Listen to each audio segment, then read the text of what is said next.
On set with Wizards Beyond Waverly Place, how Selena Gomez and David Henrie are rebooting Disney magic for a new generation.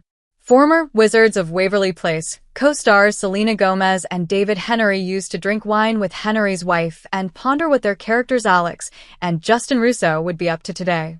And then at a certain point I called Selena, Henrie says, and I was like, hey, I want to take this to Disney. Should we do this? It's hard to overstate how much Wizards of Waverly Place, which ended in 2012 after a 4-season run, permeated the tween zeitgeist. The series centered on 3 siblings Alex, Justin, and Max Jake T. Austin with magical abilities who are vying to become the family wizard. Alex's spunk, the siblings' competitive yet caring dynamic and winning elements like the "what's that?" a hat jingle all served to captivate young viewers. The show launched Gomez's multi-hyphenate superstardom and remains a top streaming series for children 6 to 11, per Disney. Now, thanks to both Gomez's and Henrie's wine nights and Disney's interest in once again recapturing the show's magic, pun intended, audiences will actually see the Russos in a new stage of their lives in the sequel series, Wizards Beyond Waverly Place. In time for Halloween, the show will premiere on October 29th on Disney Channel and stream on Disney Plus and Disney On Demand the next day. Henrie stars, Gomez makes guest appearances, and both actors are executive producers. According to Henrie, he and Gomez wanted to create a show that's in the original spirit of the first one, he says. So you need to bring back familial values. It needs to be funny. It needs to be for kids. We both didn't want to do an edgy single-cam reimagining of the show. We wanted to do what the original show did great, which was give people heart and humor. The multicam sitcom depicts a grown-up, now mortal Justin, with a wife and 2 sons on Staten Island instead of Manhattan. In the premiere, Alex brings Justin a tweenage wizard in need of guidance, whose destiny is somehow tied to the fate of the world. Justin takes the wizard Billie, Janice Leanne Brown, under his wing, while Alex sets off to figure out just how powerful Billie is to the wizard world.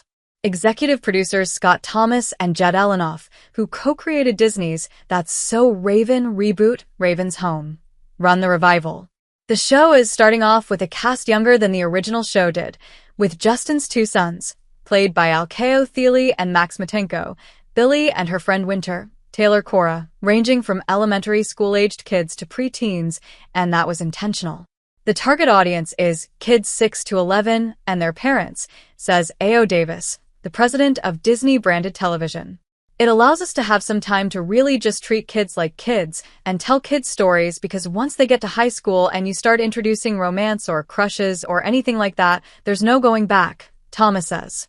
Having a slightly younger cast really lets us be a little more innocent and really tell those wide-eyed wonder stories that especially come from mortal kids realizing that there's magic and that there's wizards. They're not jaded. They're not teenagers. We'll get there, right? Elinoff says. But letting our audience grow up with this cast will ultimately be a more fun way for that generation to experience the show. The creative team's goal is to draw in both the diehard fans who may be young parents now as well as new viewers with no prior Wizards knowledge. I really wanted it to be 50-50, Henrie says. The old fan's gonna watch it and instantly go, okay, this is something where they're definitely holding my hand and giving me a big hug, but this is really meant for a new generation. We're passing on the torch. There's all these plots and throwbacks and references that are carried into the first season and the whole engine of the show. But at the same time, we're going to get to share this love with a whole new generation. In addition to playing the on-screen dad, Henrie himself has stepped into a mentorship role on set, and protecting the kids is a topic that gets him along with the rest of the cast and crew fired up. I'm 35 now. I've been doing it since I was 8 or 9 years old, so like 26 years, and I've experienced the good, the bad, and the ugly, and it was a conscious effort on my part from day one to try to bring all the best experiences forward, Henrie says. The whole discussion about pressure and stress and mental health never happened when I was a kid. It was just show up and do your job. Henrie also mentions the safeguards Disney has implemented for child actors, such as seminars and therapists. When I was a kid, we didn't get any of that stuff. I would have loved it, he says. On set, there's a dialogue coach who helps the kids learn their lines each week. But her duties extend beyond that, as she serves as a conduit between the behind-the-camera crew members and the kids, for many of whom the show is their first big acting gig, pooling notes and delivering them in a comprehensible manner. Thomas, Elinoff, and Henrie are all parents, but one doesn't need to be to empathize with the kids, Elinoff says. This came right from our very first conversation with David and Selena. Making sure that this experience is a positive one for these kids is the most important thing. Of course, acting is a job, and it's hard to get takes just right, especially with kids. We're behind the monitor. We want to make sure that we're getting everything we need for the show, Elinoff says. You do it again and again, and you feel for them, which is why we try to be clear with them why we're going again, what we want out of them, so that they feel they're a part of the process. In the spirit of making the show enjoyable for the child actors, Henrie has also carried forward some of the behind-the-scenes relics from the OG show. During a visit to the set in August, the kids are playing a prank on each other, where they kick someone in the back of their knee who isn't looking, a game they learned from Henrie. That prank, Henrie confirms, is one he and Gomez used to do to each other. Another rebooted tradition, the cast signing the lair, which Gomez and Henrie helped instruct the new actors on during their first days on the set. It felt like I was home again, Gomez says of shooting the reboot. I'm so happy I got to bring back this childhood gift that I was given to new little ones out there. Henrie and Gomez wanted to make the new set collaborative and a family, like the first one was. Mimi Giannopoulos, who plays Justin's wife Giada, says, something that I really admire about David and Selena is they really both lead with kindness, and they've really brought that to our set. The focus really is on kindness and on Russos having each other's backs, and that's on and off camera, Giannopoulos adds, referencing a catchphrase that was brought forward from the old show. On screen, much of the old magic is right before the viewer's eye. The Wizard's lair was recreated to look exactly the same, with the production team having recovered the couches from the original series in a warehouse. The middle school is named after Todd J. Greenwald, a nod to the Wizards of Waverly Place creator, and when Alex is not on screen, she's brought up frequently, and Justin even reflects on their brother-sister relationship. The creative team knew that, because of Gomez's busy schedule, they were going to get only so much time with her on set. So they created other ways to infuse Alex's presence into the series. Thomas says, Alex is still such an influence on Justin, even when she's not there. That dynamic shaped who Justin is. And when he sees that in Billie, when he sees any sort of Alex, it can be triggering. He's learning to see his sister in a different way. And he's gaining a new perspective on Alex, Elinoff says. Plus, as Justin is training Billie throughout the series, Alex is trying to figure out what's happening in the wizard world and why Billie is so significant to it. There's a whole other story that's happening out there with her. Bringing the show back now was a calculated decision, according to Davis. Wizards is one of the most beloved Disney live-action franchises for kids, she says.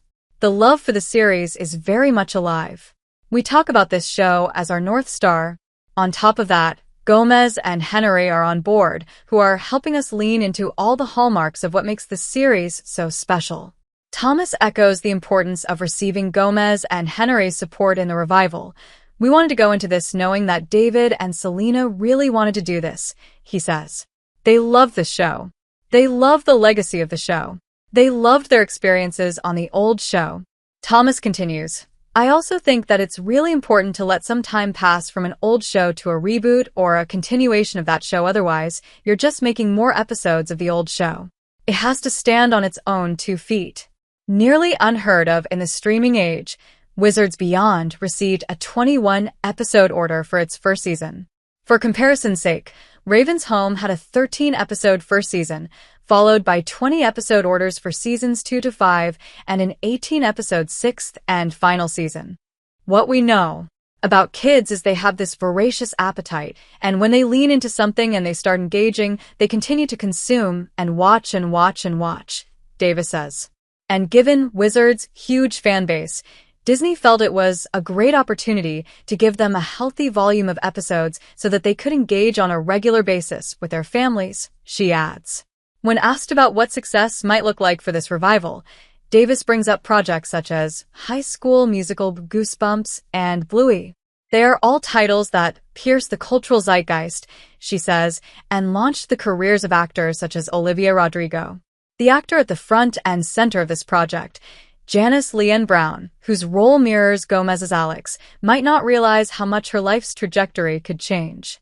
It's her first major role, though eagle-eyed fans may recognize her from playing Zendaya's younger self in 2 episodes of Euphoria.